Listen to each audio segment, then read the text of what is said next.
All right, well, welcome to another edition of, it's the business casual edition of A Few Minutes with the Mayor. Damian Graham with the City of Raleigh, of course. Mayor Nancy McFarland is with us. Today, we are coming to you from Dorothea Dix Park, which you can plainly see behind us. And that is the main topic of our conversation this morning. So, first and foremost, I guess when you became mayor, or since you became on council, it has always been a top priority to acquire the park from the state. So why was that so important? Well, it really is a once-in-a-lifetime opportunity. I mean, there's just not many cities that ever have the chance to get 300 acres of incredibly beautiful open space right in the downtown of their city. So it was an opportunity we just couldn't pass up. We had to work as hard as we could to get it.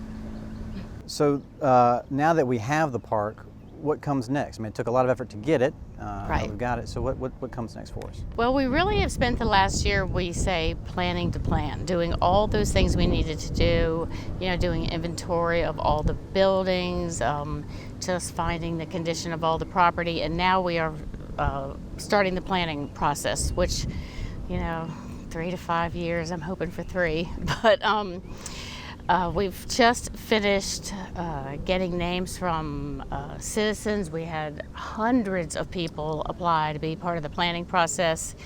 There's going to be an advisory committee of about 45 people, and then all work groups, sub-work groups according to what you're interested in. It could be the arts, could be historic preservation, and we're in the process of firming all of that up and bringing all that structure together, and then starting to move forward with that planning process. Now, one of the unique things about this park, outside of its size and its location, is the fact that it has something called a Conservancy. There's this group of folks called the Conservancy. What is the Conservancy? What is their role, and why are they needed? Well, the Conservancy is a group of private citizens that is committed to fundraising and supporting the park. And most large destination parks, whether it's Central Park in New York City or Forest Park in St. Louis, all have conservancies, and it really is a wonderful public-private partnership because, this is not just something we'll plan and be over. This will, this will almost be never-ending. We'll continue to work on and develop the park, and this is an incredible group of people that have committed to raising private funds to help pay for all that. So. Well, and so Raleigh is well known for our world-class parks already.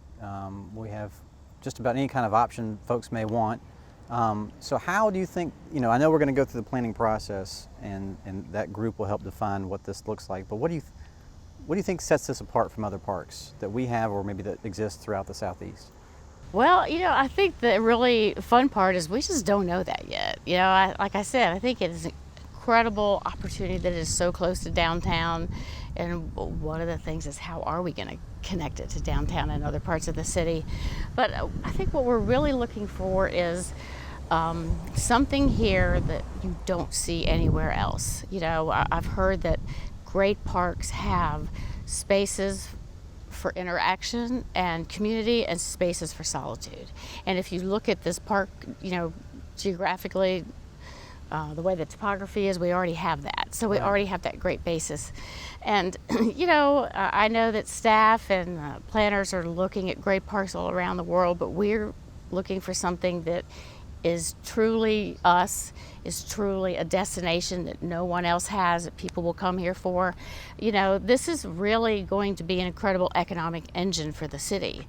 Not just the travel and tourism, but then if you look at other cities with central parks, the development that goes on around it and the kind of business and life that it brings to the city is just amazing. Well, it's nice to have what's mirrored around us. We have the State Farmers Market on one side, we have Centennial Campus on the other, and then of course downtown to the other side, so it's perfectly located. So not too long from now will be the official sort of kickoff of the party. We've talked about it some before, Destination Dix Festival, which will be on July 23rd. Tell us more about what's happening at that festival.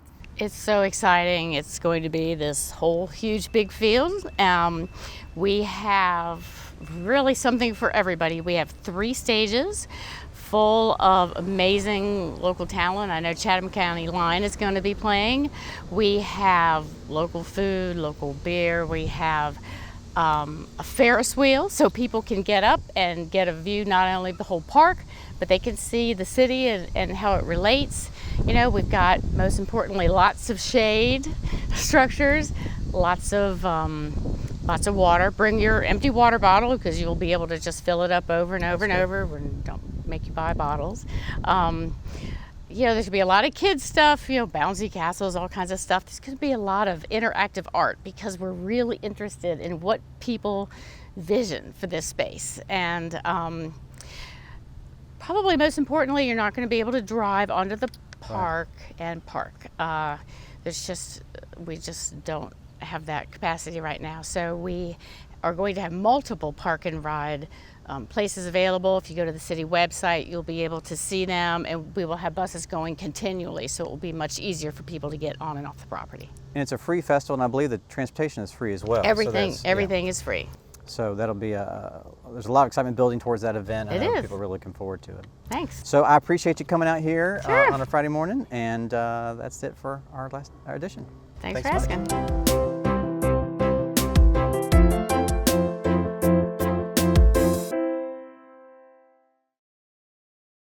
Celebrate the past and imagine the future at the Destination Dick's Free Summer Festival, Saturday, July 23rd. Imagine awesome live music, great local food trucks, beer and wine, interactive attractions, rides, and family activities. Now imagine that you can help shape the future of this beautiful property. Celebrate the past. Imagine the future. Bring your family to the Destination Dick's Free Summer Festival, Saturday, July 23rd. For more info, free parking, and shuttle details, go to destinationdicks.com.